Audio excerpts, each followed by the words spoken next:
Say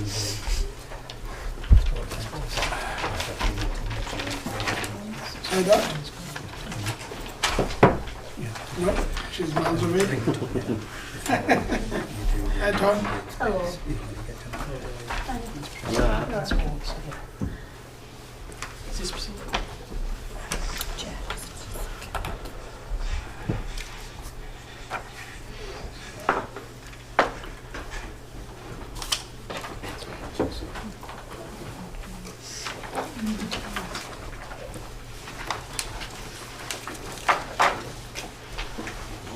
Good evening everyone, and welcome to tonight's Executive Committee meeting. My name is Asjad Mahmood, I'm the leader of the Council and the leader of the Labour Group, and I'll be chairing this meeting. And we'll just do some short introductions. Going to my left. Hi, good evening all. I'm Philip Spur, the Council's Director of Place. Yeah, I'm Richard Gibson, Director of Resources. Councillor Dorothy Lord, representing Waterside and Horsfield Colne. Good evening, Councillor Tom Whip. I represent Barnoldswick Ward and I'm the Executive Portfolio Holder for Planning and Regulatory Services. Hi, I'm David Whip. I'm representative of Evian Courts Ward, and my portfolio is resources and transfer of services. Got to add one. I'm Councillor Mohammed Amr.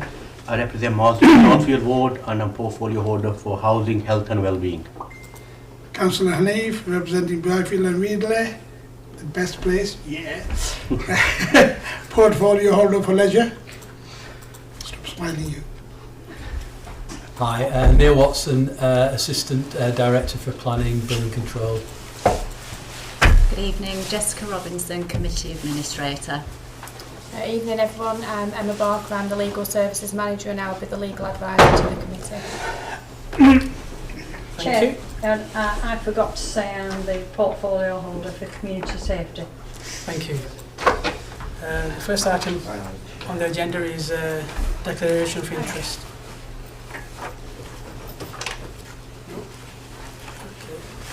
Second item is the public question time to receive for a maximum of 15 minutes questions from members of the public on issues which do not appear on the agenda. Okay. The minutes of the previous meeting. Chairman, I've moved those minutes, but just give you a gentle prod. You agreed to take an urgent item at this evening's meeting. Yes, I have. Yeah. Second, Chair. Thank you. So we'll just take that item first. Councillor Whip, about the sports. Yes, thank you, Chairman. The request I made for an urgent item was in regard to the review of our sports centres, leisure centres, and a decision at the Overview and Scrutiny Committee where they decided not to set up a task and finish group to oversee the various work that we're doing to review the position.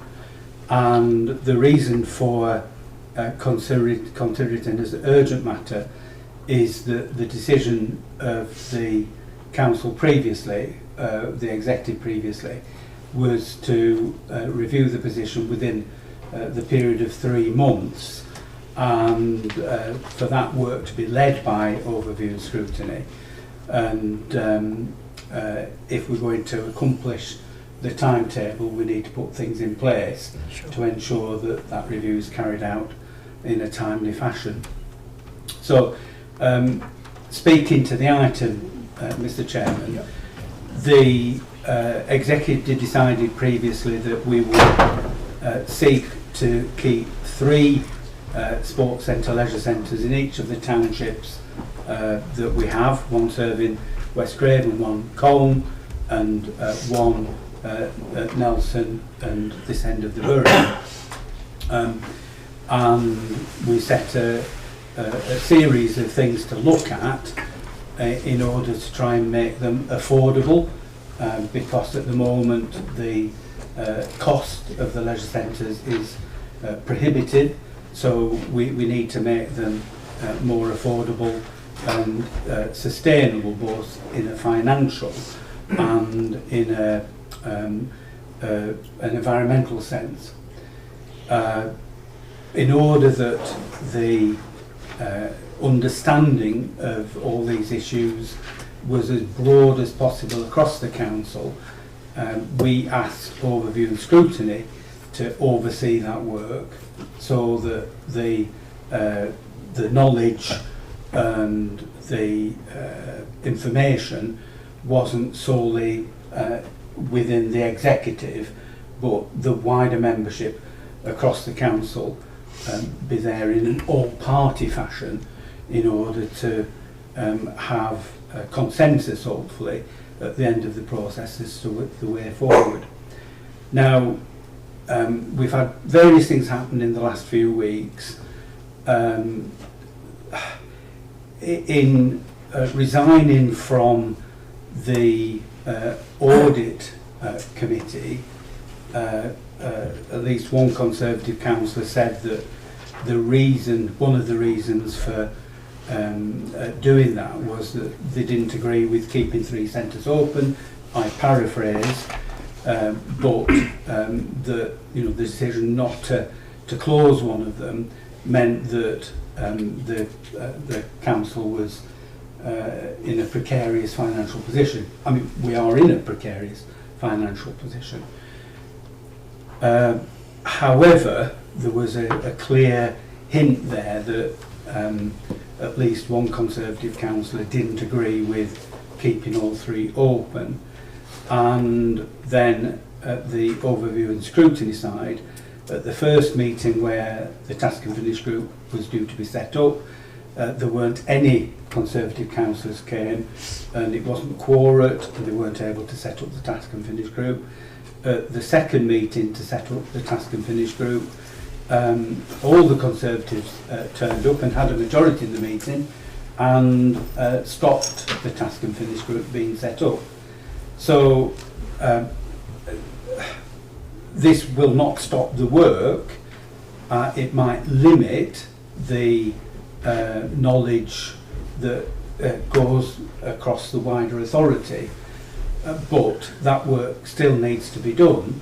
And what I'd like to propose this evening is that we establish an all-party working group of the executive to oversee that, those reviews, because there are multiple reviews that are being carried out, and report to the council on the timescale that we originally set down, which is this calendar year, in order for us to have firm information when we go into next calendar year, and in advance of the budget that we set for 2024-2025.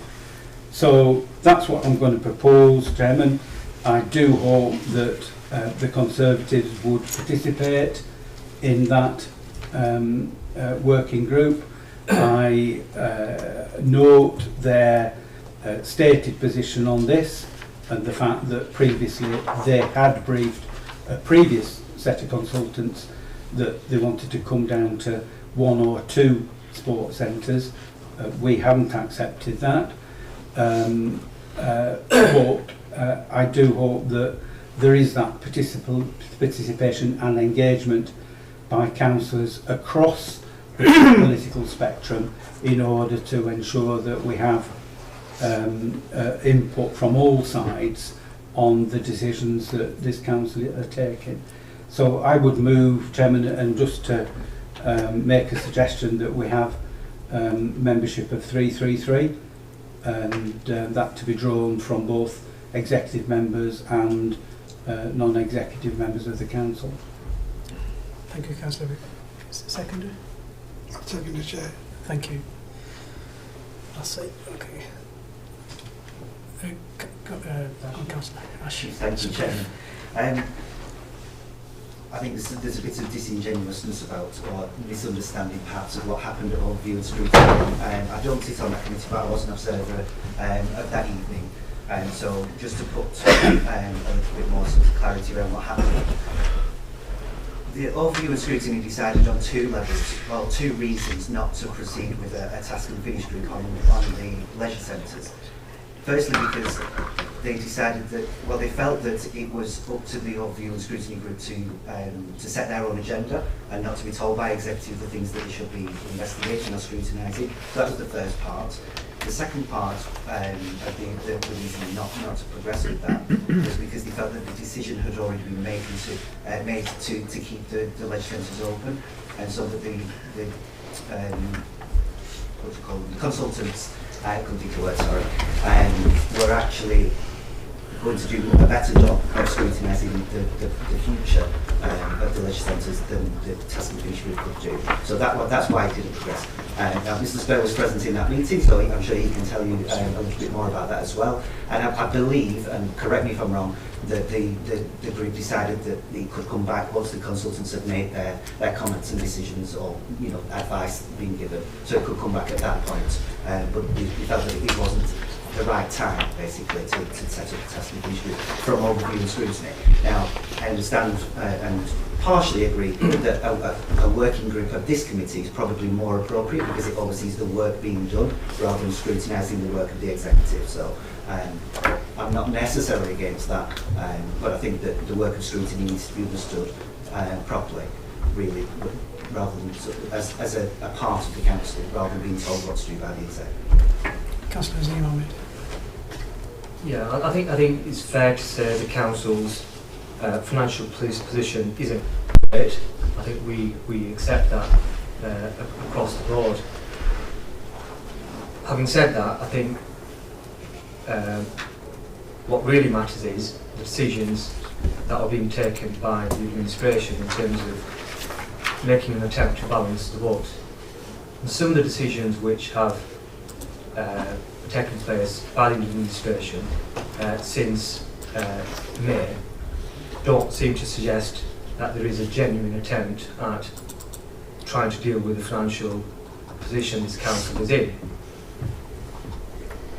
Secondly, in terms of the overview and scrutiny committee itself, I think if we are to say the overview and scrutiny committee is independent, it's impartial, then surely the overview and scrutiny committee should be left to its own devices to make its own decisions, set its own agenda, and look at whatever they feel is appropriate for that committee to look at.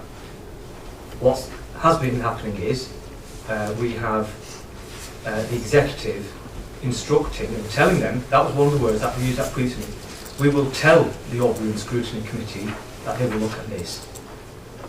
I don't think that is the right way of dealing with any issue of the council.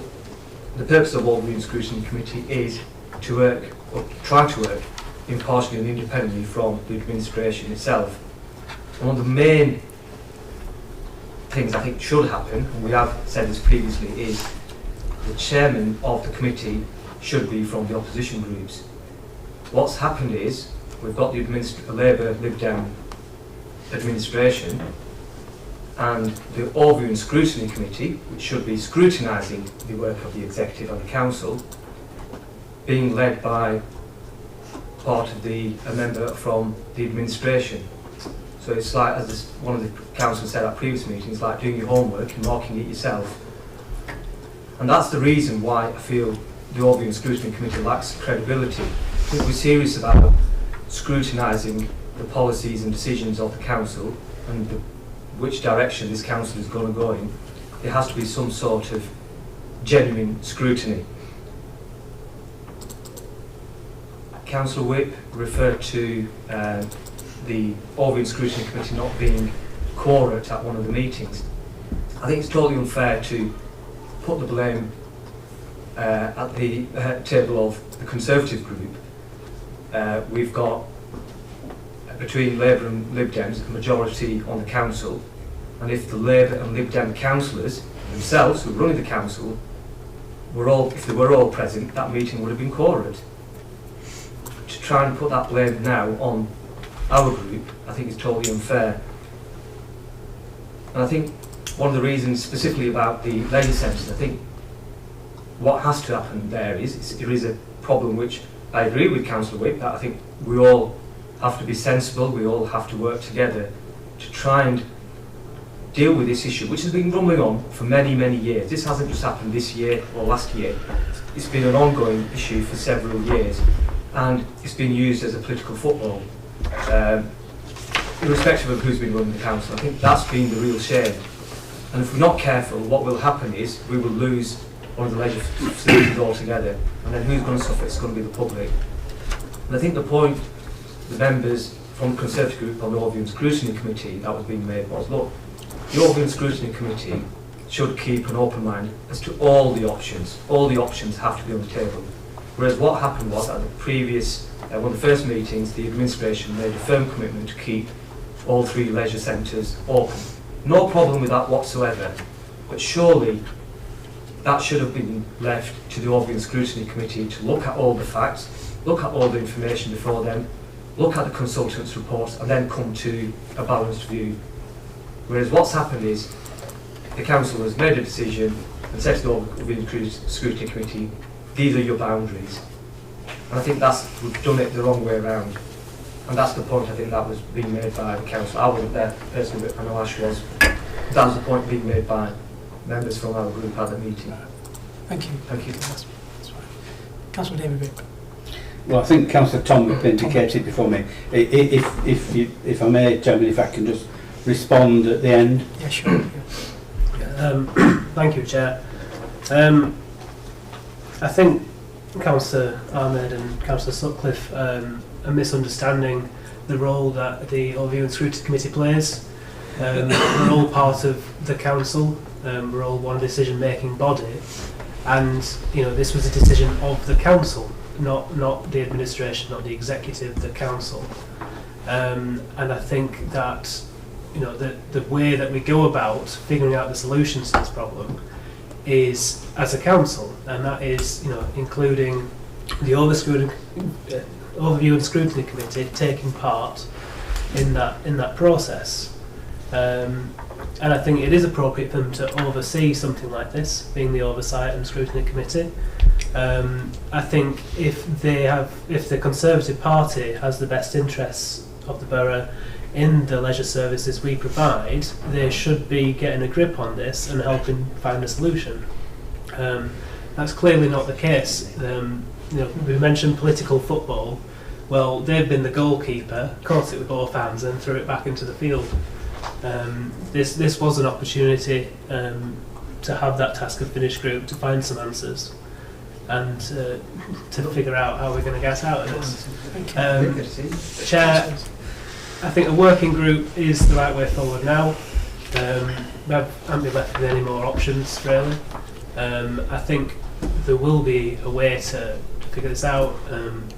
Hope to get some people on there that can really think this through. As mentioned before, I mean the previous reports had the outline 201 leisure centres. I think if we look at it more in the whole holistic view of 3 leisure centres, we've got a good chance. Thank you. Thank you, Tom. Councillor David. Thank you, Chairman. Councillor Tom Whip talked about putting the ball back in play. I thought the previous administration just kicked the can down the road, and that was quite obvious in the report that eventually was considered after the elections, which quite clearly the brief that had been given to the previous consultants is get down to 1 leisure centre or perhaps 2, and they'd sat on that for I think it must have been 4 months before the elections, and denied that there was any proposals to close leisure centres in Pendle. So I think we're clear where the Conservatives are coming from. They have nailed the colours to the mast, although they try and cover them up as best they can.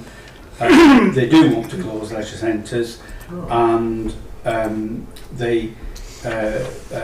one of the 2 members on the formerly on the audit committee quite clearly talked about that decision and the fact that we ought to be closing one of them. So I think that's not a case of argument, it's a matter of fact.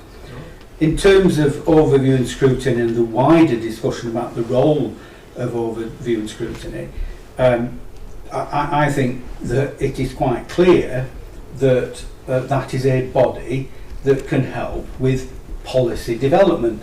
And the policy about the leisure centres is a key factor in the future finances of this authority, and it's entirely appropriate for overview and scrutiny to look at the problem and to come up with recommendations and options.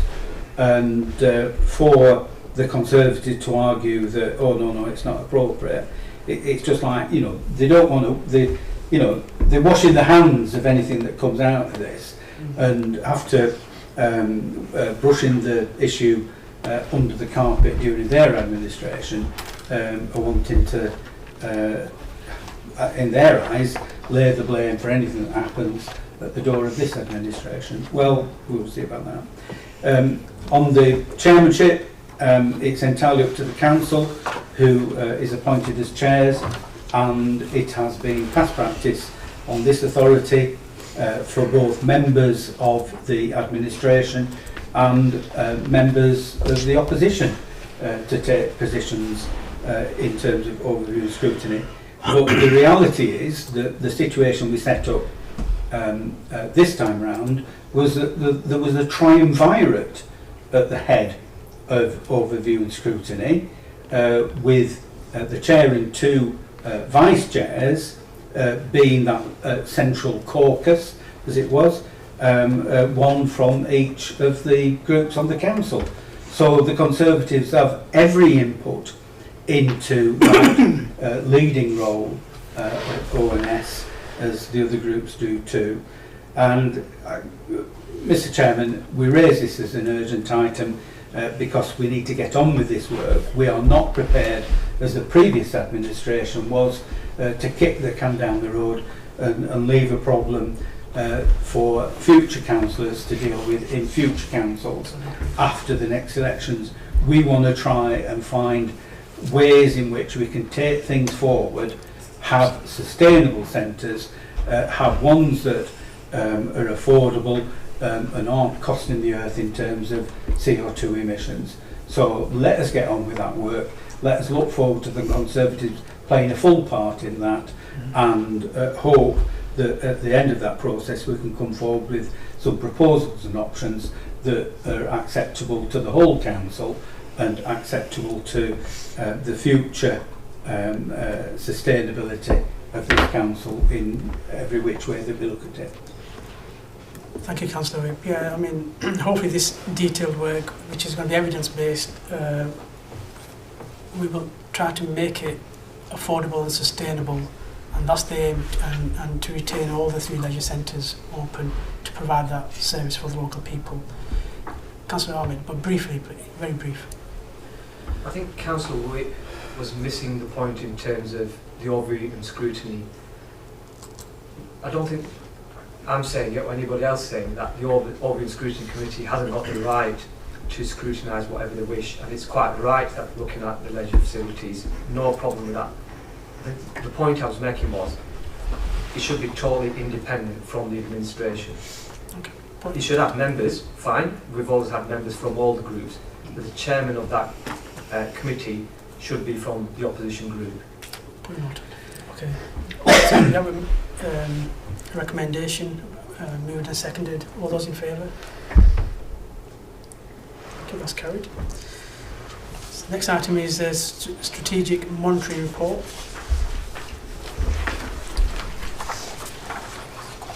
And I can move the report. Just a few questions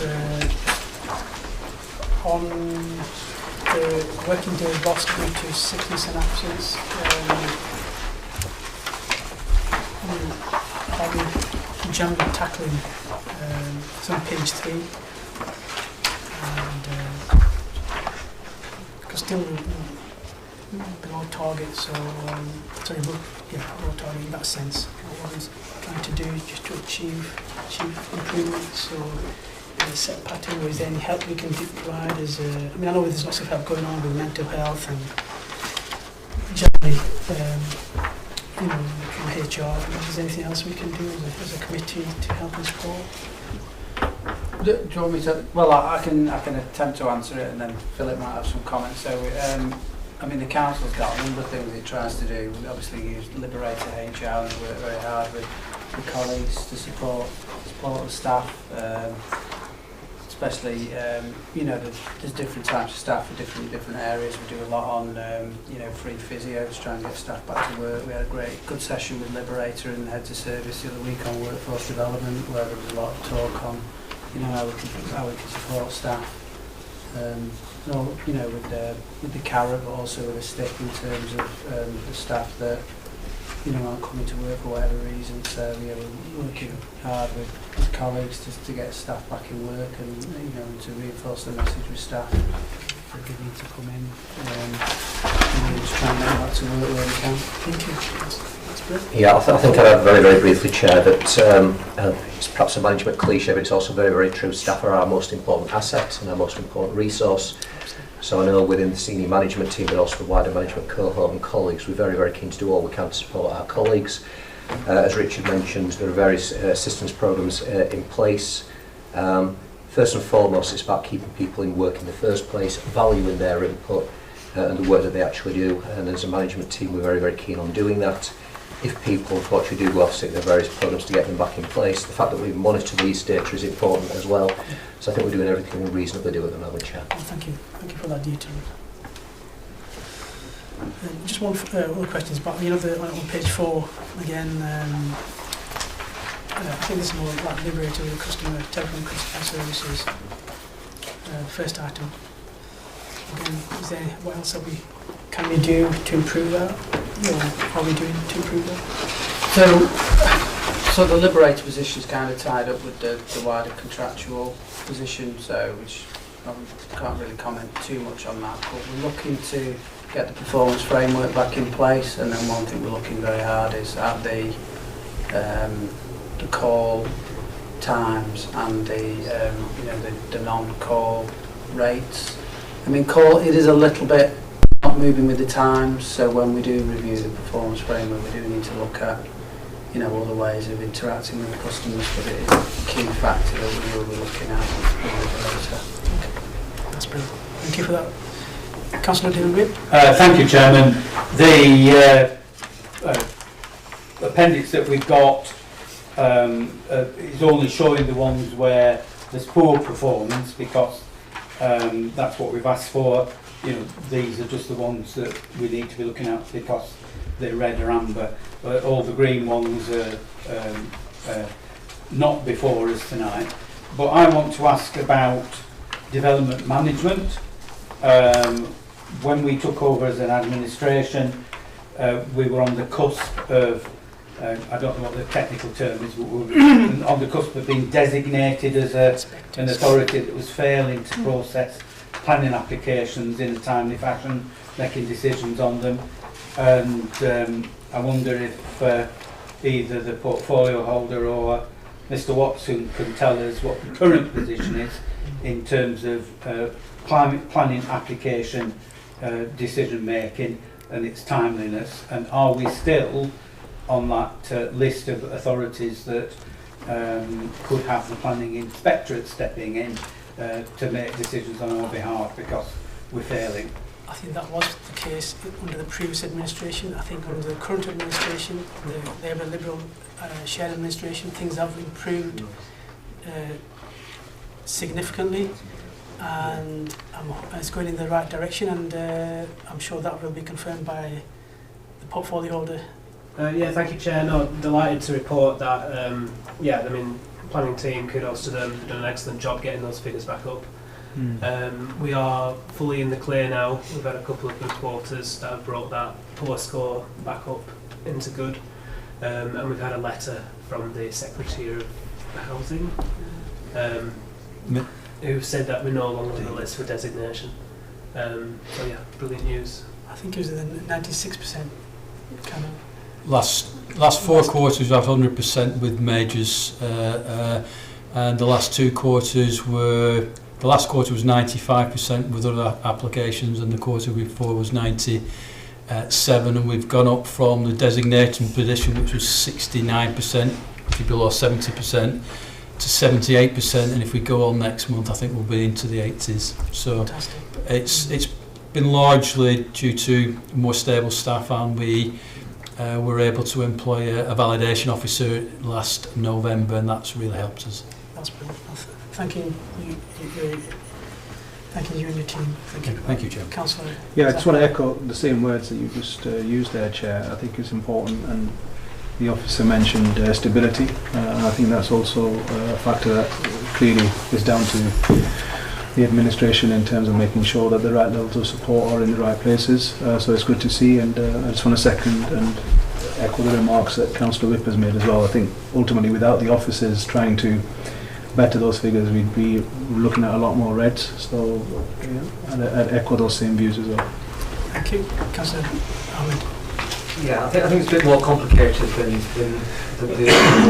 the image that's been portrayed, that since May everything's just changed miraculously. I think there was a history of this in terms of over the last 2-3 years since COVID and the staffing issue which we had in the planning department. And the senior management team, credit to all of them, including Rosa who's here this evening, really looked into the reasons behind the work with Neil to try and get to grips with the difficulties the planning department was facing, and we put in place measures in terms of getting new people in the department and supporting Neil and his team to make sure that we can get our figures up. And I think one of the other issues which we had were in terms of the area committees and the decisions of certain area committees calling in lots of planning applications to be determined rather than by delegated powers, which meant planning applications are being dealt with on time, whereas a lot of applications regularly are called into Nelson and Byfield Area Committee, and that was another reason for the poor figures. So I think there's a combination of factors, also in terms of the number of applications being deferred, not just by Nelson Byfield but other area committees as well. And so I don't think it's quite as simple as is being made now. But nevertheless, I'm pleased that we are heading in the right direction. Thank you. That's brilliant. So, so the next item is local green spaces. Can I first of all check? I've got a few speakers. First of all, can I just check that they're all here? We've got Brian Wildman. Just to check for the moment. John Birchenough. Okay, yeah. Colin Unwin. Okay. And Anthony Chamberlain. Okay. Emma Hartley. Alison Birkinshaw. And Caroline Spencer Palmer. Thank you. I think Councillor Tom Whip wants to say something. Yeah, thank you, Chair. If I could just introduce the item for the meeting. What we've got before us tonight is a list of the local green spaces put forward by consultees in the previous consultation for consideration within the local plan as local green spaces. It's not a decision of this committee tonight to put any of those into the local plan, to take any out of the list. We're not doing that. What we're deciding tonight is to put them out to consultation, to gather more views on the proposals and to seek further evidence to support the cases for those applications. So you may have looked through the report and methodology published on the website. There's a lot of yeses and nos against several checklists. And I think, whether I don't agree necessarily with all of those, they are the views of officers, and beauty is in the eye of the beholder. So I think it is, if you do disagree with the document as it is now, I think this consultation is an excellent opportunity to make your views known, to provide additional evidence to put the case forward for these sites, to make sure that methodology that we've got is met, so that the sites can be included properly. So I'm very welcome to hear the views of people who've turned up tonight. It's always good to have a bit of public engagement at meetings. But yeah, please don't be expectant that we can include something now. We can't. We're just putting it out to consultation. Yeah, but welcome to hear the views, Chair. Thank you. Thank you for that. So first, can I have Brian Wildman? So you've got a maximum of up to 5 minutes, but if you can, if we can ask all speakers just to obviously keep it, don't be repetitive, and to keep it brief as possible. Thank you. Generally speaking. Referencing the local green space report, I noticed that not any of the 8 or 9 sites proposed for Colne had been endorsed 100% by the assessor. It appears that the bar has been raised significantly since sites were designated in the Colne Neighbourhood Development Plan. I'm a Colne Town Councillor for Waterside West, and tonight I would like to speak on behalf of Dewars Street Community Space. The site was nominated by 2 community groups for designation as local green space. The decision to delegate local green space is a matter for local discretion, and once designated, local green space is subject to the same strong restrictions as Greenbelt, of which Waterside is sadly lacking. I have no doubt that Colne Town Council will endorse this proposal when given the opportunity. In stage 2 of the site appraisal, it is agreed by the assessor that it meets 3 out of 4 of the government criteria, in that the site is reasonably close to the community, the site is local in character and not an extensive tract of land, and it can endure for the long term. The only criteria disputed is whether the site is demonstrably special to the community. Supporting evidence states that the space is a valued community meeting place, with many of the homes in the area having no garden access. Passers-by stop to take respite and can take the opportunity to watch birds feeding. Located on site are a community notice board, a bench, a litter bin and a dog waste bin. The grassed areas are planted with daffodils, and the path is maintained by a dedicated group called the Friends of Dewars Street Community Space. The assessor uses 5 criteria when assessing whether the site is demonstrably special to the community. These are historic significance, tranquility, recreational value, richness of wildlife and beauty. The site must satisfy 1 or more of these criteria. The site has no historical significance. Tranquility, the assessor says it's adjacent to a well-used but not overly busy road. That's 1. Recreational value, the assessor writes the site provides seating on land setback from Knots Lane. More positively, it could be written as the bench provides an excellent vantage point to watch the world go by. 2. For richness of wildlife, the assessor says the grassed areas are manicured, but the trees offer a habitat for birds. Again, more positively, this could be rewritten as 4 mature trees clustered on site which attract birds and wildlife.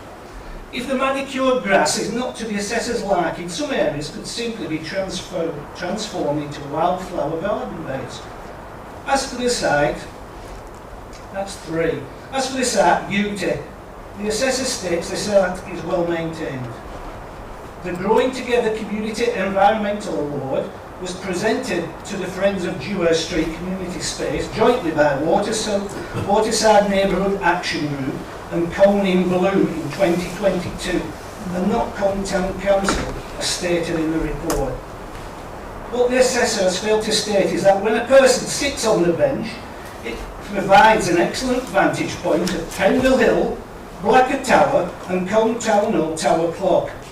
I believe Dewars Street Community Space does satisfy all government criteria and should be allocated as local green space. I hope that councillors will agree with me. Thank you for listening. Yes, Brian. Thank you for that. John Birchenough. Good evening, Chair, Committee and Officers. I'm John Birchenough, a resident of Colne and one of the management team of Leisure and Beyond.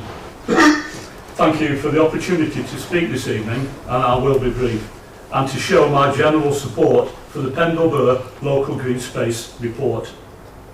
I've closely followed the local green space debate for a fair time now, building on all the considerations from the Colne Neighbourhood Plan and I've participated in all the associated public forums, including, of course, the important opportunity where the public and organisations were invited to put forward and nominate sites to be designated as local green spaces and to be included as such into the local Pendle plan.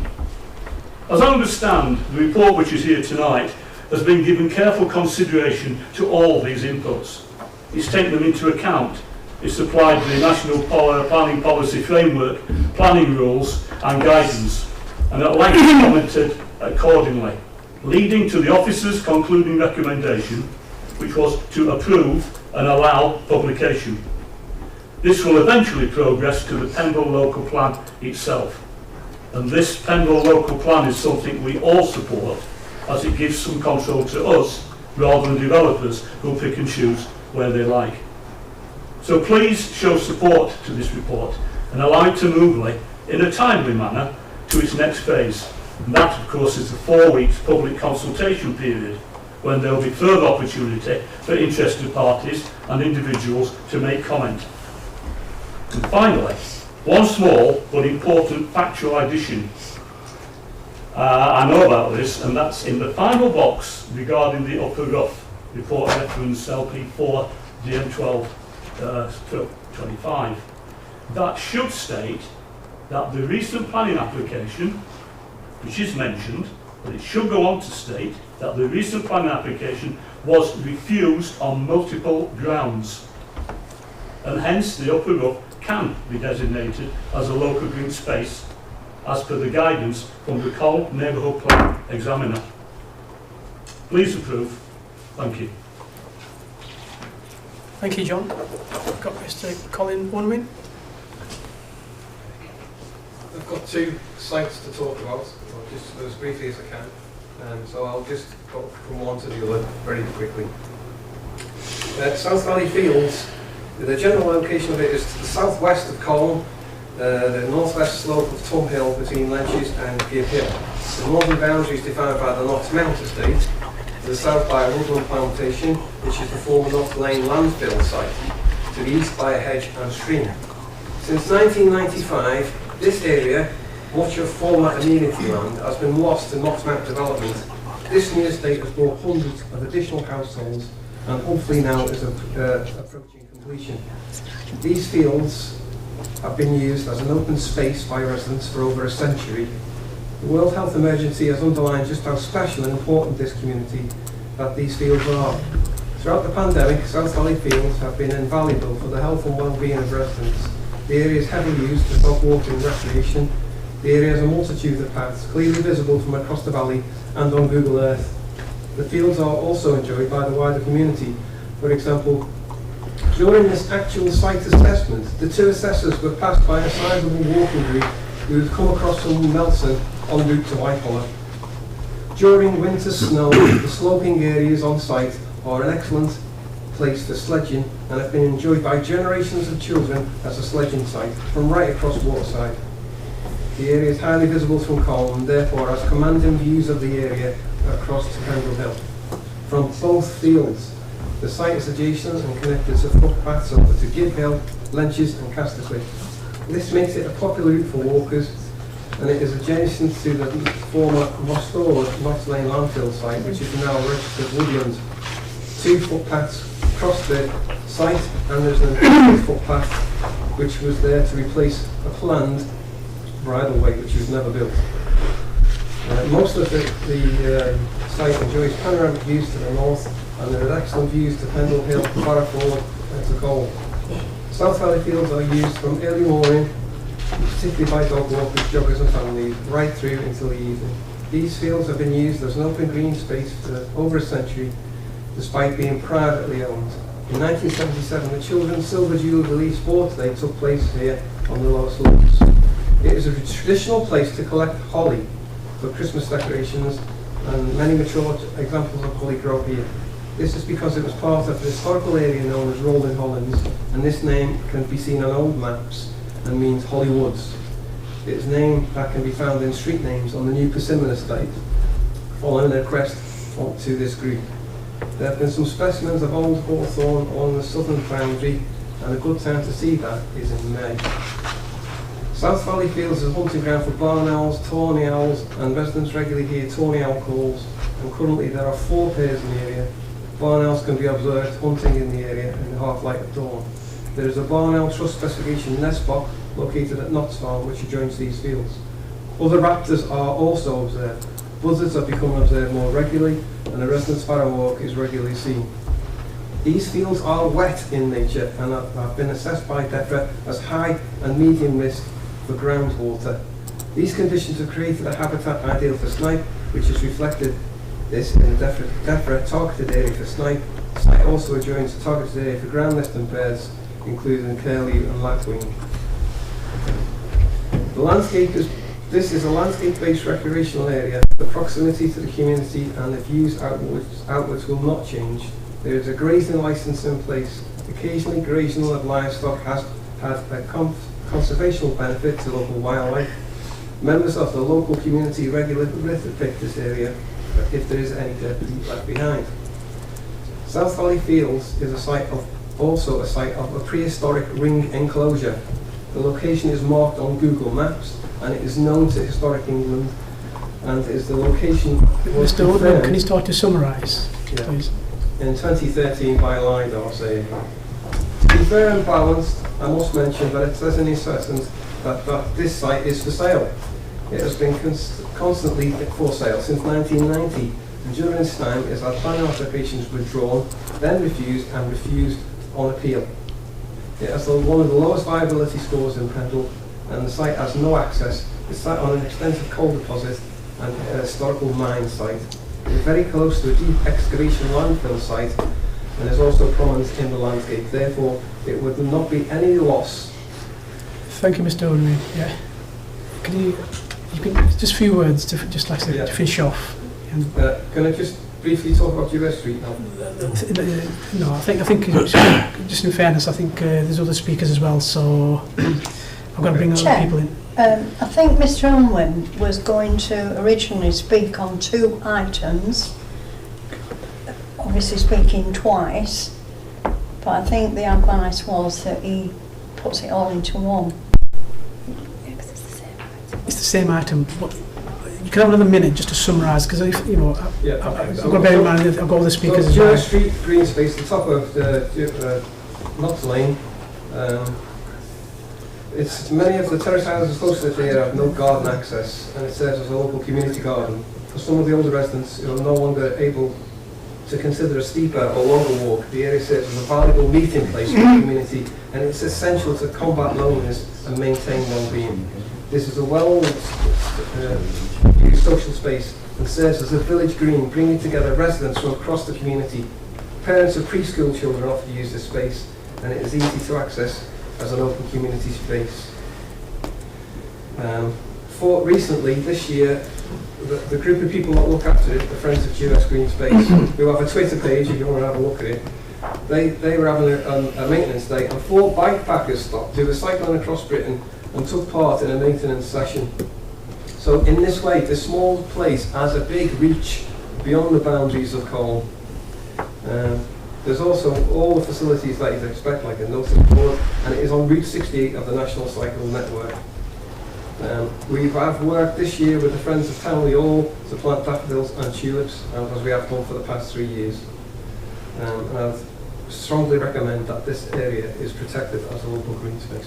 Thank you. Thanks, yeah. Thank you for that. I can just remind all of the remaining speakers just try to stay within the 5 minute, please. Anthony Chamberlain. Hello, thank you, Chair. Hello and good evening to everybody. I'm speaking about the land on Briarcliff Avenue in Colne. This site has been nominated by Colne Town Council. And from reading the report, the main question is that I've come across is this site special to the community? But it should be for the people in the community to decide if a place is special or not. It shouldn't be down to an assessment officer.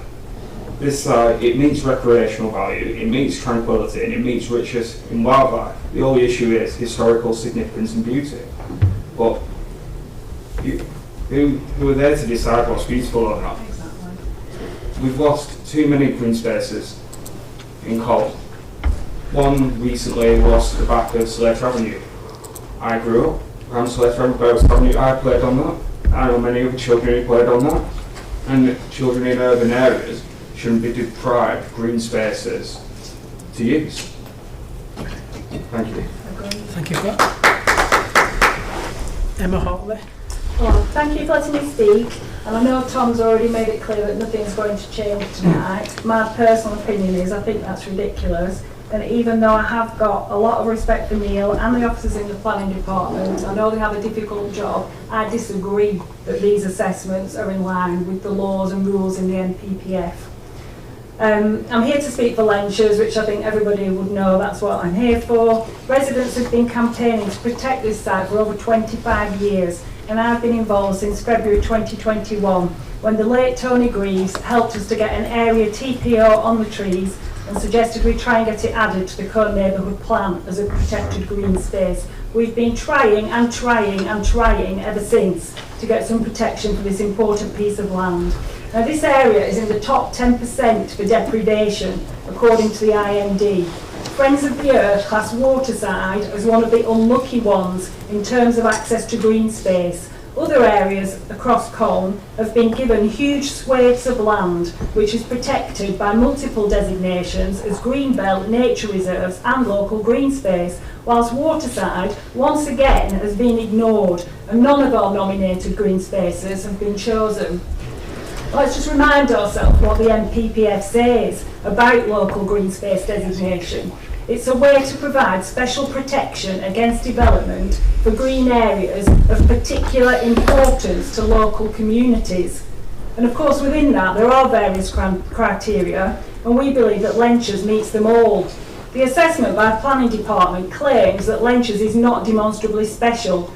And I think you would need a heart of stone, and I hope you will all look in the document that we've taken a lot of time to put together. Will you please have a look? Because I think you would need a heart of stone to look in that document, look at those photographs and say that that area is not beautiful and is not demonstrably special. It's got to meet the criteria, beautiful. I'll try and be brief because I've got a lot to say about this. There's a beautiful line of mature trees. The residents call them Tony's trees after the late Tony Greaves. They're carpeted by bluebells in the spring, which is indicative of ancient woodland. We have a beautiful statement sycamore tree. Residents call it the Joshua tree. One of our residents has wrapped ribbon round it. Where else do you see that? Where a resident has taken the trouble to wrap white ribbon round it to try and protect it. That tree is just as important to us as the tree at Sycamore Gap that's recently been felled and quite rightly caused a public outcry. From Lenchers, it's been chosen in the Colne Neighbourhood Development Plan as a significant viewpoint. You can see beautiful views over Pendle Hill, Blacko, Bolesworth. You can even see on a good day right over to Malham, Pennygent. What's that other place called? Fountains Fell. And you can also see it's also the photograph that they use on the front of the flipping Colne Neighbourhood Plan. That's the view from Lenchers. Historical significance, it's 600 metres from Castercliff Iron Age Fort. How much history do you need more than that? There's evidence that Bronze Age farming took place in the area. Even Gleeson's noted that there are historical wells and the remain of a building shown on medieval maps. Recreational value, it's used all the time for nature gazing, dog walking, moonbathing, foraging. Even the local historian Jeff Cranby mentions visiting Lenchers on school nature trips, so it shows how long it's been used. Tranquility, it's a perfect peaceful oasis near the town, and I would also like to point out that 3 pieces of land around Heifer Roundabout have been chosen and approved by the examiner as local green space. They're 3 pieces of land round a roundabout. There's no way that meets the criteria for being tranquil, and if it does, Lenchers definitely does. What recreational use are 3 strips of grass round a roundabout? They're not. So I have checked this with planning department, and it is a fact in the NPPF it doesn't have to meet all the criteria. Even one would be okay, beautiful, tranquil, any of them. You don't have to meet them all. Richness of wildlife, where do I start? It's full of barn owls, kestrels, roe deer, herons, bats and otters in the dams. Even Gleeson's environmental report conceded that there was a risk the site could be considered a site of special scientific interest. So, let me finish, because I've been to so many of these meetings, I've come back from holiday to speak at meetings, I've spoken on holiday from meetings, so please just let me say what I've got to say. So we are confident that Lenchers ticks every box and is without doubt demonstrably special. The other category it's failed on is the extensive tract of land. And there's mention of blurred boundaries. There's nothing in the NPPF, and again I've checked with Planning Department, there's no mention of boundaries. Other pieces of land, the Upper Rough are much bigger, Bolesworth's much bigger, there's the Ferndean Way's been chosen, that's a linear walk, there's no boundaries there, that's been chosen. You can look in the document and you can see how many times people have written and objected, multiple times. So I'll just wind up by saying, I disagree with Neil, I strongly disagree with Neil and the Planning Department on this decision. You can also disagree and do the right thing, and in my opinion the only fair thing is to add Lenchers as a protected green space. I'm told there's going to be another consultation, but personally I think that's an insult to all the people who've already engaged with the numerous consultations so many times. What can we say that we haven't said already? And I think you should put it in, add it in, let the examiner make the decision. Let the examiner, the public have spoken, they've had their voice numerous times. The public have spoken, put it in, and let the government examiner make the final decision. Thank you. Thank you.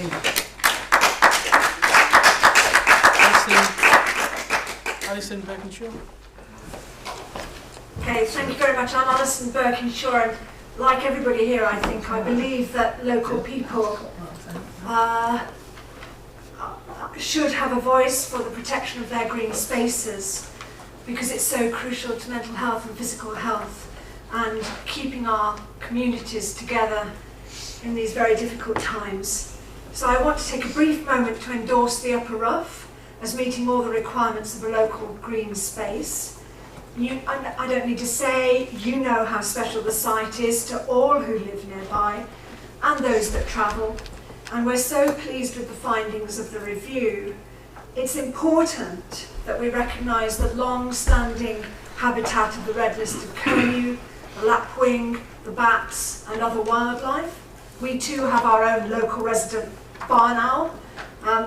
It's important for walkers, bird watchers, dog walkers, kids sledging in the winter.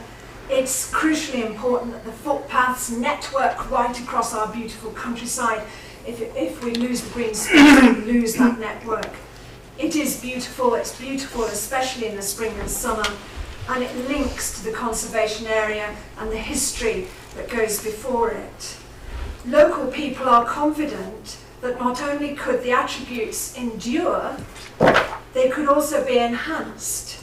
The RSPB lady, when she visited, talked about how it could be enhanced as a habitat for the curlew.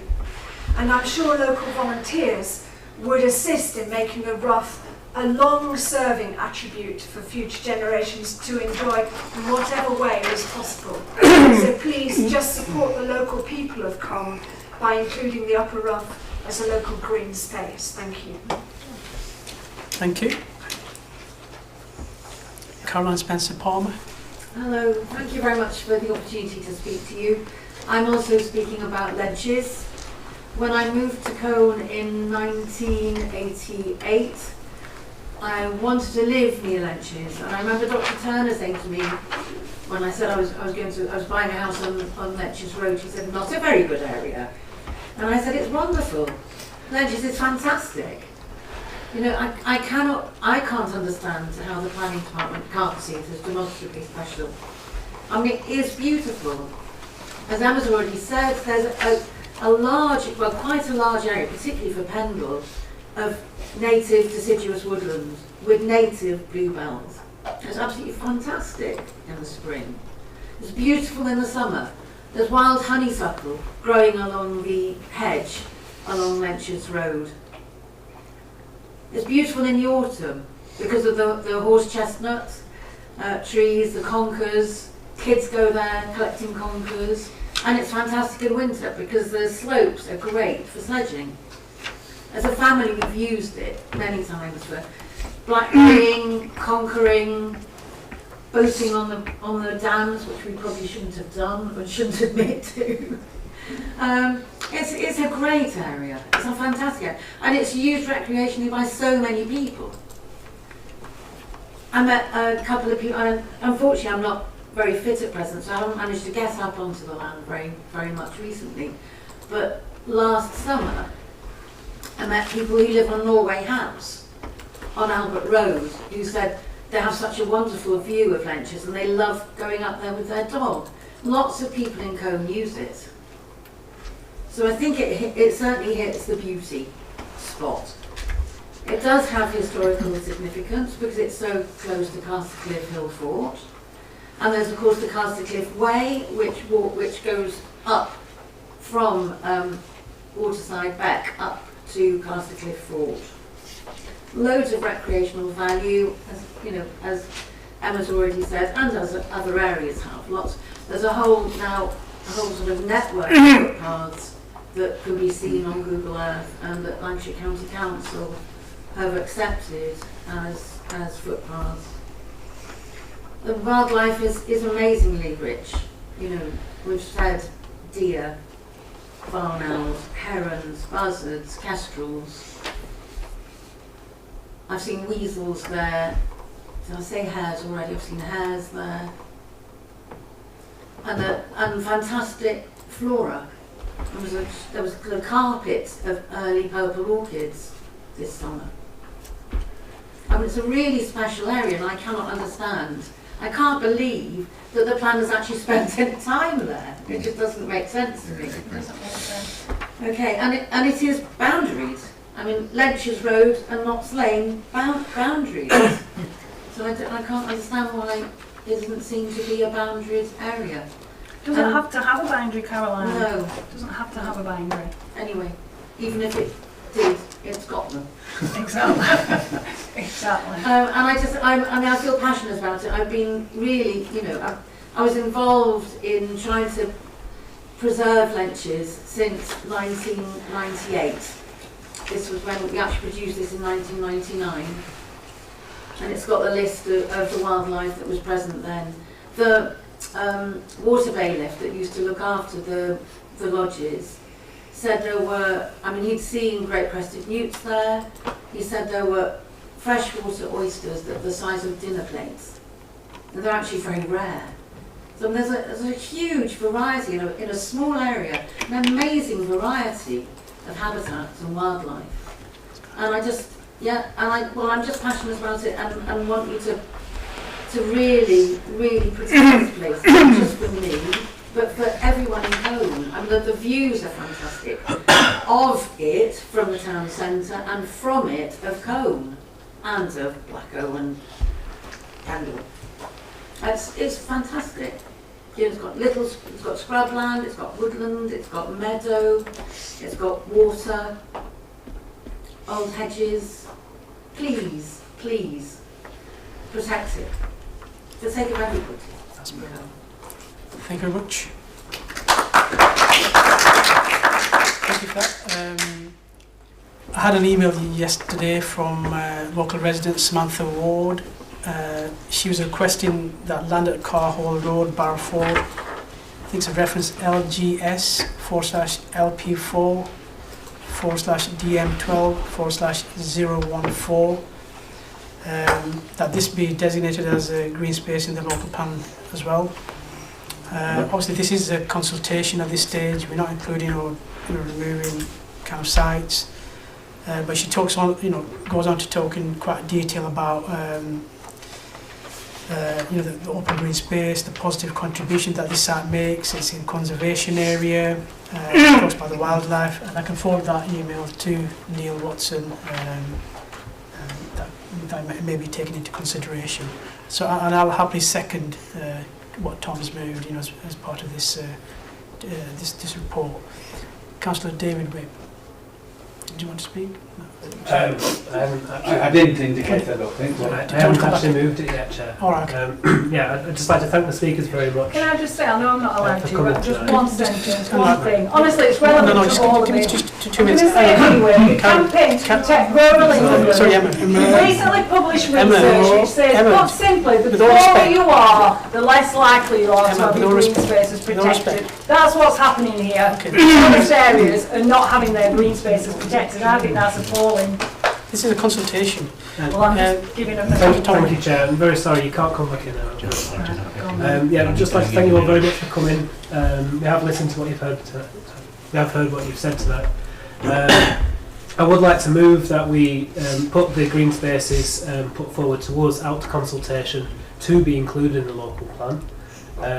I'd encourage everyone here tonight and people who actually couldn't make it tonight to put your views forward in this consultation. The planning document needs to be robust, it needs to have an evidence base, and unfortunately just someone putting it forward in the last consultation as a potential site isn't enough, and this consultation will provide that, and this is an opportunity to put all of the evidence base forward, all the memories, all the knowledge that you have about these sites forward to make as best robust evidence base as possible so that these sites can be protected for the foreseeable future. And that's what this will do. So, Chair, I move the consultation goes ahead, and I hope that this committee agrees. Thank you. Thank you, Tom. Yeah, so I'll happily second that. Councillor Lord. Thank you, Chair.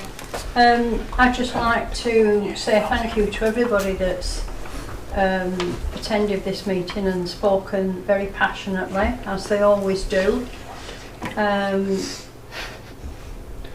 I was picking up on what Caroline said about, I had to write it down, it isn't just for the residents of these areas. It's not about, not in my backyard, it is, as Caroline said, for everyone in the area, in the borough, further afield. So that's what that's about. It's not about, which hasn't been said obviously, but sometimes it is, you know, they don't want it because it's in their backyard. It's not about that. But I'm just so impressed with everybody that's spoken about their little patch, and including the Rough, which I went to see a couple of months back, followed by tea and cakes. Thank you. So good luck, and I will certainly support this proposal that Tom's made. Thank you. Councillor Hanif. Thank you, Chair. Chair, so it's so nice to see residents very passionate. Now, I know you primarily from Colne. I'm from Bradfield and Wheeler, and believe me, for the last 2 months, again, a lot of people are very passionate. And the coming, which is good. What we need to see is passionate people looking after their areas, commenting their areas, and you know what this has done actually in the area I've been there. It's actually got a lot more people involved. You know, so I've been doing this for 15 years, and actually this exercise for the last 3 months, I've been very active on it. I've seen a lot more people get active in the local plans and the green spaces, which is fantastic. So the document which is produced obviously is very good. Colleagues need to understand this is not the end. This is the second phase of the consultation. And one thing I think our colleagues might not read, so I'm just going to read something, Chair, if you don't mind.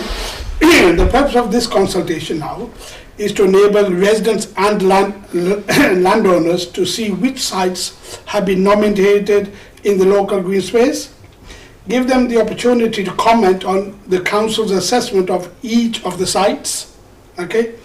But the key one is this one, provide, because a lot of, I don't know if colleagues know, but 100 sites have been nominated in this plan. Officers visited 55 sites. I've actually taken a very keen interest in this because of my residents pushing me. I've been quite involved in understanding this, which is excellent for me to learn about green spaces. but the third key bullet point, Chair, is the most important one. Provide additional information to help demonstrate why a site is considered to be special to the local community. Where possible, information should be supported by evidence, photographs, press cuttings, book references. Because quite a few of the sites have been emailed into offices and without information. So I am encouraging all of the councillors in their own areas, from Barlick, AB, Cone, Nelson, Dryfield, Wheeler, to go back to the residents and say, look, now is the time. You've got the document, it's there. Put your comments in now. So it's the second phase again. Why you think your sites? I've got 7 sites in Dryfield, for example. So that's the sites. As much as you support yourselves, obviously, I'm as a Dryfielder, I'm going to be looking at my sites. I'm going to say to the residents, this is the sites. Now you go make further comments, whatever. Give them evidence, give them more support, because obviously, only by giving more information can we help. I mean, you got to understand this side, officers, the difficulty with the officer's job. As much as we like to say this, I've actually sat with them and I tell you, it's not an easy task, because everybody is so passionate, everybody passionate for the right reason, Chair, okay? But sometimes is and you can see that, and that's the case with across the patch. So I think, Chair, what I would suggest is colleagues, councillors, Pender councillors, town councillors, parish councillors, it doesn't matter who they are, to go back to the residents and say, look, you got a second chance. This probably, okay, once that 4 weeks, is it 4 weeks? 4 weeks. 4 weeks, we go 4 weeks, and then obviously all that feedback will then come back. So it's giving everybody a second chance. Why? What are the reasons? And if they have some additional information, I know two of mine, I've already started working on them and saying, oh yeah, we didn't supply this information, that. So we've already started gathering information which we can supply officers. Same with yourselves, Chair. So I think it's a fantastic opportunity. I really think, honestly, this local plan, I've seen the other ones before, but this one really, and I don't know why, but I thought the documents were very good, very thought out. Now, I appreciate what colleagues said, some might not be included. I can't comment on that. I don't know the reasons for that. It's not for my job as a councillor to say why officers. They've got to follow procedure, strategic document, whatever that is. But I think I'm emphasising here that we've now got a second consultation, 4 weeks, and ask yourselves, your colleagues, residents, whichever patch that is, small or big, to put your comments in, give your evidence in, understand it, because it's not just the residents. You got to understand the developers will be doing the same thing. So as you think is we are residents, I'm on your side, okay? So I'm a resident, so I will come from a resident, but the developers will be looking at the same document and will put their own arguments saying why that site should be developed. So if we as residents don't in our own patches put evidence in, and if the developers put a better evidence in, then that site could lose. And we've seen that happen in all part of Pendle, okay? I've seen bottom where I live, 2 massive sites over the last 20 years taken away. I used to play there, like you've just said, but now it's full of houses, 100 houses built on one side, 35 built on another side, okay? So when I go and knock on doors, I used to say, I used to play here, but unfortunately now it's a house, okay? And what we do, so that's up to us now. So Chair, I think is a very good chance opportunity. I know it takes time like everything else in life, but I think, I'm trying to obviously encourage, plea that, let's do it now again for 4 weeks. Then whatever that is, we'll go forward, Chair. Thank you very much. You can tell I'm passionate, Chair. Thank you, Councillor. It was the playing bit that Pardon? It's just good to hear that you've been playing in those fields. yeah. Spend all my time there, mate. Thank you, Chair. I feel so proud to sit here with people from Colne that are so passionate about their areas, about all the different areas across Colne. And I knew this evening that Emma will be here and that probably Caroline will be here to talk about Lenchers, because we've heard it before. And why have we heard it before? Because it is demonstrably special. It is a special place. And it's more special because it's not just about being there, it's about how it responds and how it forms a backdrop to the town. So when I'm at work, I can see from my window Lynches. I see it every day. It's a wonderful thing to see. So I'm pleased that they're here. But what's actually surprised me is when I've gone through the documents and looked at the other places that have been proposed, places like Dewhurst Street, surprised me because they are a day-to-day specialness, which might sound funny. There's something that adds value to people every single day of their life. So the people on that street experience that green space as a part of their life. So it's not something that they go out and visit, it's just there, and that's why it's special. So if it was ever taken away, it would really disturb people's lives. And I think that's where that demonstrably special thing kind of comes in. And I think exactly the same thing can be said for Brightcliffe Avenue. We don't have many spaces in Colne that act as a village green. It's quite an unusual setting, and I think that is demonstrably special. Now, when it comes to other things like extensive tracts of land and various different measures, of course there will be arguments over that, but I think that the community of Colne have already spoken and proved that all of these places are demonstrably special. We have to keep saying it. What I want to do now is a rallying call for everybody to come together in Colne and get this evidence base to prove they're demonstrably special once again. And I feel sorry for people like Emma that have been banging this drum, and for John, who've been banging this drum about the different spaces across Colne. And I joked to him earlier, you're here again, committed to your narrative. Well, that's what people in Colne do. They're passionate about it, they commit to it, and they will deliver the evidence. Thank you, Chair. Thank you, Councillor Sutcliffe. I feel like we've already delivered the evidence, but obviously we're going to it. Councillor David. Thank you, Chairman. Well, I agree with Emma. I think certainly in terms of Lynches that there's been plenty of evidence given over the years, and I did raise my eyebrow when I saw the implications of what the appraisal was showing. And the officers weren't leaning in that direction, and I can say the same about, well, I don't know, I would say half a dozen others, but it's probably more, where I don't agree with the outcome of the appraisal that has been carried out.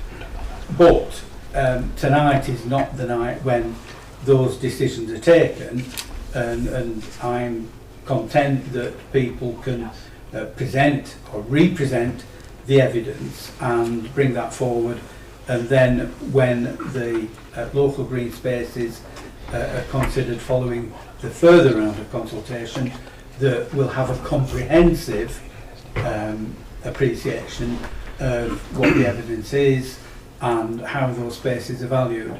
And I, of course, hail from West Craven. There are perhaps 12 areas that have been put forward, some of which this document would give the green light to, and others would give the red light to. I will be arguing in future that some of those that have got a red light should get a green light. But I think we have to have that further round of consultation. So let's get the evidence. Let's get people to put the stuff forward, or put stuff forward again, and then we come to the decision taking. So let's crack on with this. I think we are all singing off the same hymn sheet, and we ought to be able to make decisions in the future. Neil Watson's now going to say, oh no, you can't do that. But my understanding is that following the further round of consultation, that we then say, right, we'll include this, we exclude that, and so on and so on and so forth. So the decision day is sometime off in the future. I'm not sure when. That's brilliant. Thank you. Yeah, I mean, the key thing is this is that going out for consultation. Once we receive those responses, that information will be analysed and a report will be brought back to the executive. So only a brief point, if I may. I know been lots of passionate speeches tonight about information that's been gleaned in the past. I understand that. but we won't be examining when this goes in front of an inspector on hearsay or what's gone on in the past. You need to put your evidence in now as part of that formal consultation, otherwise it won't get in front of the inspector. Thank you. So all those in favour? Yeah. Thank you. Thank you very much, everyone. Thanks for your input and feedback with all of this. Free to stay. And thanks for this. This is very useful, actually. Thank you very much for the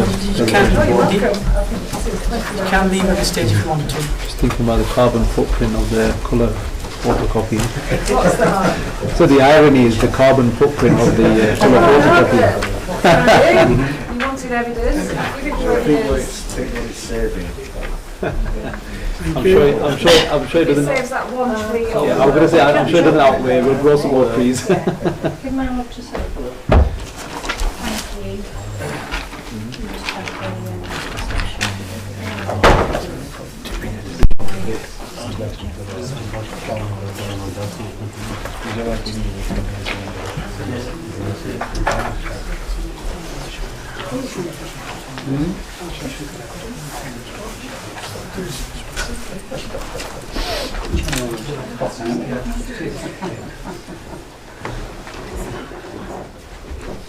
Thank you.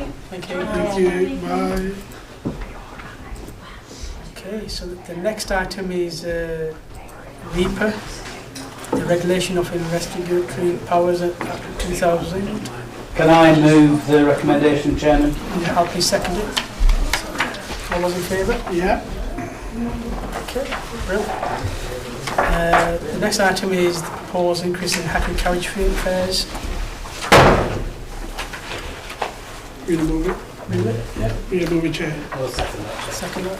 That's good. Councillor David. Thank you, Chairman. I don't disagree with this. I do think that we ought to be looking in conjunction with this, with an improvement in taxi safety. And I hope that we can have something on an early meeting of the executive to look at the requirements in terms of checks and how we make those improvements without any further delay.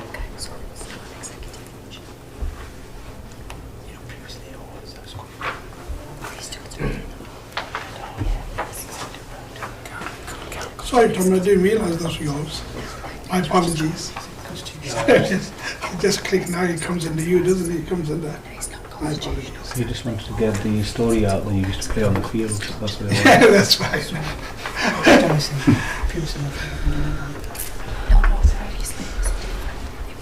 Before P&R. Yes. So, tax licensing feeds into full council executive job scrutiny.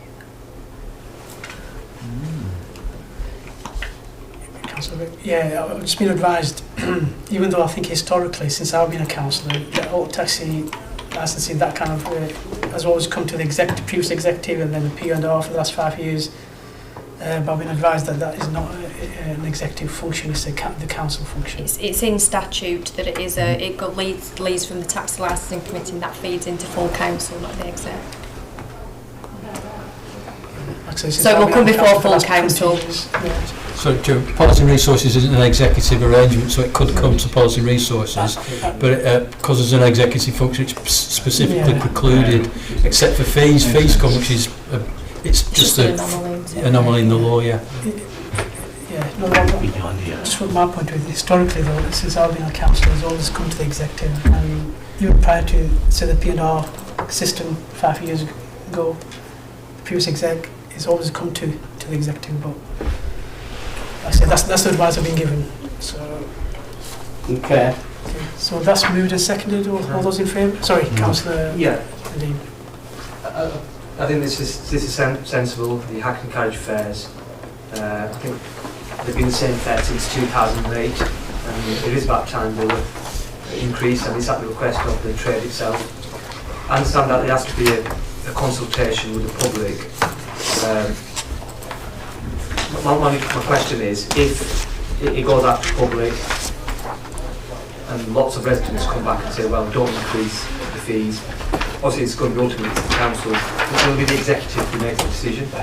Come back to the exec, and it's up to the exec to decide whether to increase them or not. My view is, I think it should be increased. Everything's gone up, the fares haven't. And the same with private hire, well, we can't control it, and that's possibly one of the reasons why the failure rate is so high, because they're not charging enough. Yeah, fair enough, the cost of living and everything, so yeah, point noted. So all those in favour? Okay. Next item is matters referred from the committees, the rediffusion cables, Councillor David Wing. Thank you, Chairman. These cables aren't limited to straddling streets in West Raven.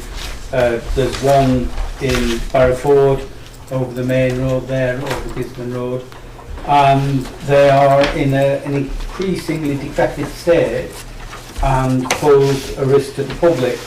Now, going back a few years, we had a very lengthy push on this through the West Raven Area Committee, where we explored all the different options to try and deal with them.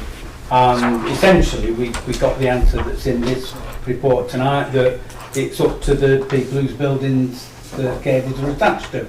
And they didn't put them there, they didn't agree to have them there. Perhaps 50, 60, 70, however many years ago, the then owners of the property might have had a way leave for them to be attached, but nobody in the modern day has. And in Frank Street, we've got one cable that runs over several properties. It's actually resting on BT lines at the moment because it's not attached to buildings. It's just lying there, ready, waiting to come down and cause problems. Similarly, on Albert Road, where there's a cable dangling down, and it progressively dangles down a little bit further, and one of these days it's going to be low enough that a passing vehicle catches it, and who knows what will happen then. Now, in the past, and again on Albert Road in Bonalswick, I was involved many years ago with getting one of these cables taken down, and it was the county council that did it. And no problem, they came cherry picker, dealt with the cable, and that was it. But no longer. When we last discussed it at Area Committee, given that there's a similar problem on Gisborne Road in Barrowford, I suggested that we brought it to the executive in order that a fresh set of minds could apply themselves to this problem and hopefully come up with a solution. And I'm disappointed that we're still getting the same old answers. However, Mr. Chairman, it's not something that's going to go away. It's unclear whether this authority could act under its wellbeing powers to try and deal with the issue. What is clear is that the county council do have some powers in this respect, and what I'd like to propose, in order that we have some hope of getting some progress, is that we request that the county council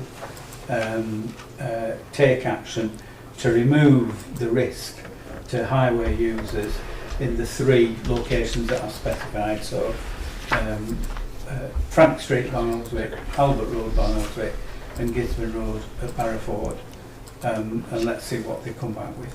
So I move that. Yeah, thank you, Councillor. I mean, I'll happily second that. I mean, health and safety is absolutely paramount, and you know, it is quite a complex issue. I mean, the important details, you know, some of that could be on private land, on public highway, and also the Lancashire County Council is the highway authority, has the power. So let's request them to initially deal with this, and then hopefully, you know, they will get it sorted, and if not, then we'll have to take it from there. Did you second that? Second that. Okay, I was going to second it. Right. Well, yeah, I agree with what you said. I think County Council, if they can do something, should be urgently pressed, and not for this to come back in a few months or a couple of years, but to do something now with it if there's a health and safety issue in particular. And, you know, I wouldn't like to think that we're sat here in some time talking about somebody that's been seriously injured, or, you know, and why didn't we do anything about it? Why didn't we urge the county council? So I think it's an urgent problem. Thank you for that. Yeah, Thank you. That's brilliant. All those in favour? Sorry, Nadine. Yeah, just a few comments. I think to understand how wide this issue is, I think it's difficult to judge. But I'm sure, like Councillor Whipper said, it's across Pendle, and if that is the case, which presumably it is, the cost implications are going to be huge. I'm sure Lancashire County Council will be delighted when we make this request, and I'm sure they'll be thrilled and say yes, let's get on with it. I mean, in terms of the legalities of it, I would have thought in terms of the individual house owner, in terms of the individual properties. I understand the point Councillor Wick made in terms of the current owners. They won't have agreed to it. Yes, that's probably the case because they've been up since about 50 years ago. But when somebody buys a house, they're perfectly aware of what's there, and they're buying it with that full knowledge and the condition and the status quo. So I don't think, in terms of legalities, whether they'll be able to now say, well, we didn't agree to it. I think there's legal agreements in place and they're all there. But I take the point in terms of the highways. If it's on the highway and it is causing danger, I've no idea what the legalities of it are. So we'll be interested to see what response we get back from the county. Thank you. All those in favour? Thank you. The final item is the forward plan, which was emailed this afternoon, and also we've got a copy of this.